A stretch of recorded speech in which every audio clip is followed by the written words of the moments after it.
नमस्ते एंड जय हिंद। आज सुबह सुबह जब मैं उठा ना, तभी मैंने देखा कि नरेंद्र मोदी जी ने हमें एक बहुत बड़ा तोहफा दिया है। इसी तोहफे के बारे में बात करूंगा। आप बने रहिए, देखते रहिए exposing star with Shanti.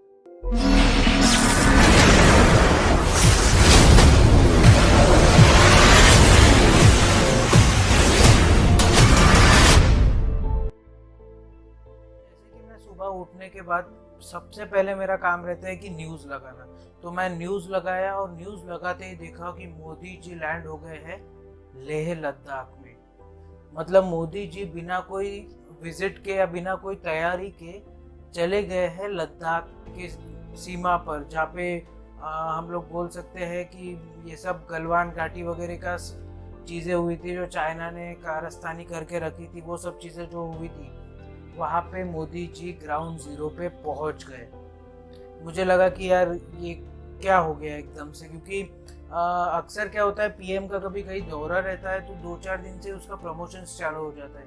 But इसका ना कुछ प्रमोशंस हुए, ना इसके कुछ ट्वीट हुए, ना कुछ हुए, सीधा न्यूज़ आ गई कि मोदी जी लद्दाख में लैंड कर गए। अब सबसे पहले ये बात कर लेते हैं कि लद्दाख में जाना क्यों इतना ज़रूरी था। हमारे जो 20 जवान शहीद हो गए, या चाइनीज़ आर्मी को जिन्होंने धूल चटा दिया, पीएलए को, पीपल्स लिबरेशन आर्मी चाइना की, उनको हमारे वीर जवानों ने जैसे धूल चटा दी, उनके शहादत के बाद पीएम मोदी का वहाँ जाना ये बहुत बड़ी बात है और बहुत बड़ा संदेश है। क्योंकि चाइना अपने हिमाकत से बाज नहीं आ रहा, वो अक्सर कुछ ना कुछ ऐसा कर रहा है जिससे भारत जो है वो कुछ रिटेलिएट करने की कोशिश करे। पर पीएम मोदी ने आज बता दिया है कि हम लोगों में सूझबूझ भी है और हम लोग उनको, चाइना को वक्त आने पर जवाब भी दे सकते हैं। अब कई लोगों ने जब इन पे सवाल उठाए थे कि पीएम ने सरेंडर कर दिया, इंडियन आर्मी ने सरेंडर कर दिया, उनको शायद ये ज़रूर पता चल गया होगा कि सरेंडर करना और वहाँ जाके सबके सामने पूरी ग्राउंड रिपोर्ट लेना बहुत बड़ी बात होती है। क्योंकि लद्दाख जाना मतलब आप 14,000 फीट ऊपर रहते हो, आपकी बॉडी अडेप्ट नहीं होती है, ऑक्सीजन लेवल कम होता है। फिर भी प्रधानमंत्री जी आपको वहाँ पे जब वो गए, उनको अडेप्ट होने में 2 से 3 दिन लगने चाहिए, बट उन्होंने 2-3 घंटे भी नहीं लगाए और सब जवानों से बात की, सब जवानों का हौसला बढ़ाया, उनका मोरल बूस्ट किया। इसके बाद में वो गए उन जवानों से मिलने अस्पताल में जो जवान घायल हो गए थे चाइना की ये करतूत, जब उनकी ये कायराना हरकत हुई थी चाइना की उसमें। तो ये जितने भी लोग हैं ना जो चाइना को फेवर करना चाह रहे हैं, यार मैं जितने रिपोर्ट्स पढ़ रहा हूँ, जितने मीडिया रिपोर्ट्स देख रहा हूँ, जितने आर्टिकल्स पढ़ रहा हूँ ना, मेरे को यही समझ में आ रहा है कि वो जो एक MOU साइन हुआ था कांग्रेस पार्टी राहुल गांधी के बीच में और चाइना के जो एम्बेसडर थे उनके बीच में, वो MOU क्या था। और जो 90 लाख रुपए राहुल गांधी के पिता जो राजीव गांधी ट्रस्ट को मिले थे, वो चाइनीज एम्बेसी ने कैसे क्या दे दिए। ये सब चीज़ें ना एक ही और इशारा करती है कि राहुल गांधी ना कहीं चाइना को बहुत फेवर कर रहे हैं। और मैं ये बिल्कुल नहीं बोलता कि मोदी का विरोध मत करो या मोदी जी का विरोध मत करो। जब तक हमको लोकतंत्र जिंदा रखना है तो विपक्ष का काम है कि जब कोई काम आपको अच्छा ना लग रहा हो या जब कोई चीज़ आपको अच्छी नहीं लग रही हो तब विरोध करना चाहिए। पर राहुल गांधी हर बार एक करके ट्विटर वॉर छेड़ देते हैं और वो ट्विटर वॉर का फ़ायदा उठाता है चाइना और पाकिस्तान। राहुल गांधी को ये चीज़ शायद समझ नहीं रही, क्योंकि उनके पीढ़ी दर पीढ़ी एक ही चीज़ चलती आ रही है कि सत्ता पे सिर्फ गांधी परिवार रहेगा। किसने बोल दिया भाई? यही वो अटल बिहारी वाजपेयी थे जो सत्ता में नहीं थे, विपक्ष में थे, जब उन्होंने इंदिरा गांधी को सपोर्ट किया था ऐसे क्रंच सिचुएशन में, जब सिचुएशन तंग थी, जब हमारी सेना को हमारी ज़रूरत थी। उस टाइम पे अटल बिहारी वाजपेयी ने हर एक स्टेप का, गवर्नमेंट का हर एक स्टेप की उन्होंने वाहवाही की थी। और राहुल गांधी उसके एकदम अपोजिट कर रहे हैं, हर एक स्टेप को कोस रहे हैं। राहुल गांधी को ये नहीं समझ में आ रहा है कि इनके जो स्टेटमेंट्स है, क्योंकि ये विपक्ष के बहुत बड़े नेता हैं, इनके जो स्टेटमेंट्स है वो चाइना भी देखता है, वो पाकिस्तान भी देखता है और वो लोग यूज़ करते हैं। और राहुल गांधी को ये बिल्कुल नहीं समझ में आ रहा है। हाल ही में जब मोदी जी लद्दाख में इन सब वीर जवानों से हमारे मिल रहे थे, उस टाइम पे राहुल गांधी ने एक ट्वीट किया और वो वीडियो में कहा गया है कि लेह लद्दाख के कुछ लोग हैं जो हमारे यहाँ पे चाइना के लोग लेह लद्दाख में घुस चुके हैं। ये वीडियो उन्होंने ट्वीट किया और फिर मैंने कई न्यूज़ चैनल्स खंगाले कि भाई ये वीडियो की सच्चाई क्या है। तब मुझे पता चला कि जो वीडियो में जो बंदे बात कर रहे हैं वो बंदे खुद कांग्रेस पार्टी को बिलोंग करते हैं। तो ये कैसे क्या एलिबाई बन गए इनकी। ये फेक प्रोपोगेंडा जो फैला रहे हैं, राहुल गांधी को शायद ये बंद कर देना चाहिए, क्योंकि देश की सुरक्षा के साथ बहुत बड़ा खिलवाड़ कर रहे हैं और देश आपको इसके लिए माफ़ नहीं करेगा। मुझे ये नहीं पता कि मैं मोदी के फेवर में हूँ, मोदी के विरोध में हूँ, राहुल के फेवर में हूँ या राहुल के विरोध में हूँ, मेरे को ये नहीं पता। जो बंदा आर्मी के लिए अच्छा काम करेगा, जो मेरे सेना को अच्छे से रखेगा, जो सेना को जो जो चीज़ें मुहैया करना चाहिए वो सब करवाएगा, मैं उनके साथ खड़ा हूँ। और अभी जहाँ मैं खुद को देख रहा हूँ, मेरे को दिख रहा है कि मोदी जी हर एक चीज़ आर्मी के लिए प्रॉपर कर रहे हैं। जो रास्ते बनाने थे वो सब रास्ते बनाए जा रहे हैं। इसके अलावा उनको बुलेट प्रूफ जैकेट्स होने थे, इतने सालों से जो नहीं मिल रहे थे, अभी वो मिलने लग गए हैं। इसके अलावा सेना को 1 रैंक 1 पेंशन जैसी चीज़ें भी मोदी जी ने करवा के दी हैं। तो इससे बेटर लीडर मुझे लगता नहीं कि अगर सेना और विपक्ष इन दोनों में से मुझे किसी को चुनना पड़े ना, तो मैं सेना को चुनूंगा। अगर आपको मैं बायस लगता हूँ तो मुझे कोई प्रॉब्लम नहीं है, बट सेना को लेकर मैं बायस्ड हूँ, ये मैं एक्सेप्ट कर लेता हूँ। क्योंकि सेना पहले, पार्टीज बाद में। सबसे पहले देश में है सेना, क्योंकि देश को ही रक्षा कर रही है सेना। तो सबसे पहले देश, सेना और बाद में सारी पॉलिटिकल आइडियोलॉजीज या पार्टीज जो भी है। वैसे तो मैं हर टाइम पे किसी ना किसी को कोसते रहता हूँ अगर कोई ख़राब काम करता है, पर मुझे मेरे देश के लिए ऐसा लीडर चाहिए, मुझे ऐसा कोई लीडर चाहिए मेरे देश के लिए।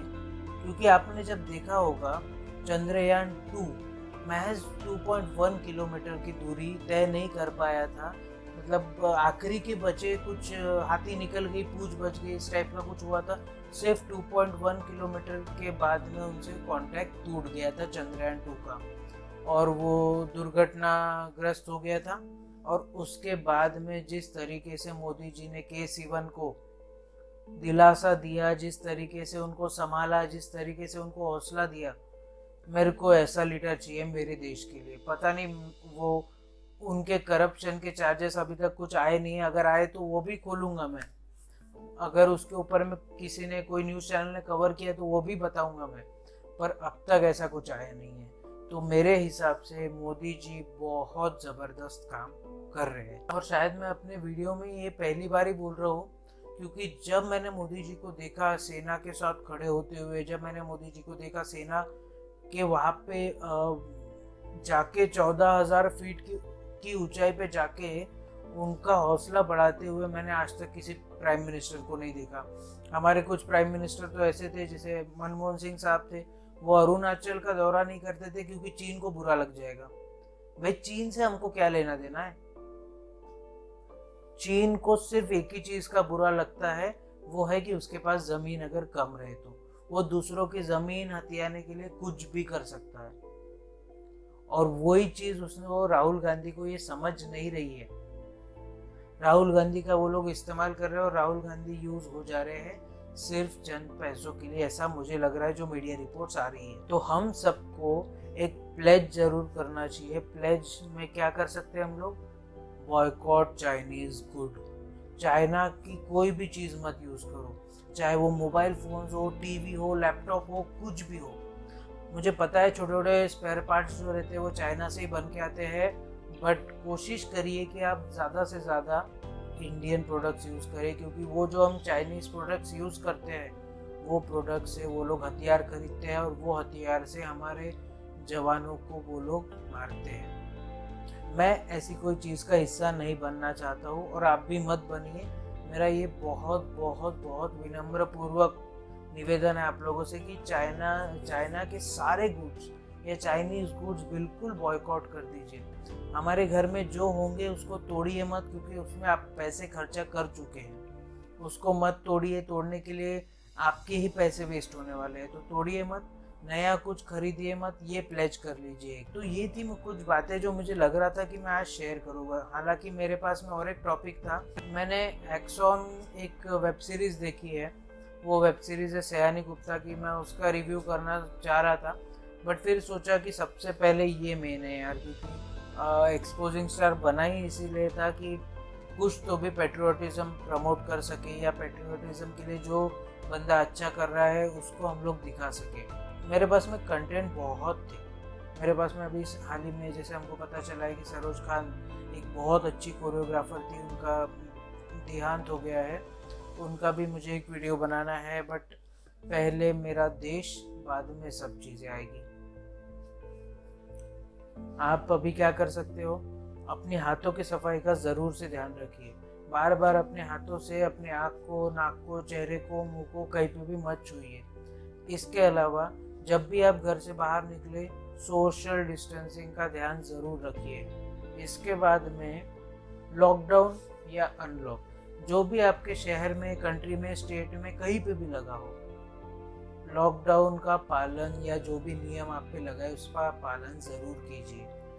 इसके अलावा जब भी आप घर से बाहर निकले, छोटी से छोटी चीज़ लेने, बड़ी से बड़ी चीज़ लेने, कुछ भी लेने, चेहरे पर फेस मास्क ज़रूर पहनिए, क्योंकि फेस मास्क रहेगा तो कोरोना दूर रहेगा। इसके अलावा जब भी आप लो फील करो, या जब भी आपको लगे कि फ्यूचर में कुछ बचा नहीं है, आप इकोनॉमिक क्राइसिस से गुजर रहे हैं, या फिर आपको आपकी गर्लफ्रेंड छोड़ के चली गई है, या आपका ब्रेकअप हो गया है, या बॉयफ्रेंड छोड़ के चला गया है, कुछ भी, तो डिप्रेशन में मत जाइए, डिप्रेशन से बचिए। अपने किसी जान पहचान वाले से बात कीजिए, उसके बारे में कोई रास्ता ज़रूर निकलेगा। हर चीज़ का रास्ता होता है, कहीं पे भी डेड एंड नहीं आता है हमारे लाइफ में, तो हर चीज़ का हम लोग रास्ता निकाल लेते हैं। अगर डेड एंड भी आता है ना, तो हम लोग वो डेड एंड को उखाड़ कर वहाँ से रास्ता बना सकते हैं। तो प्लीज़ प्लीज़ प्लीज़ डिप्रेस्ड मत रहिए, डिप्रेशन में मत जाइए, डिप्रेशन को हराइए। और अगर मेरे पास में और भी कोई टॉपिक आता है तो उसके ऊपर मैं एक वीडियो बना दूंगा। तब तक के लिए आप बने रहिए, देखते रहिए एक्सपोजिंग स्टार विद शांतनु। जय हिंद।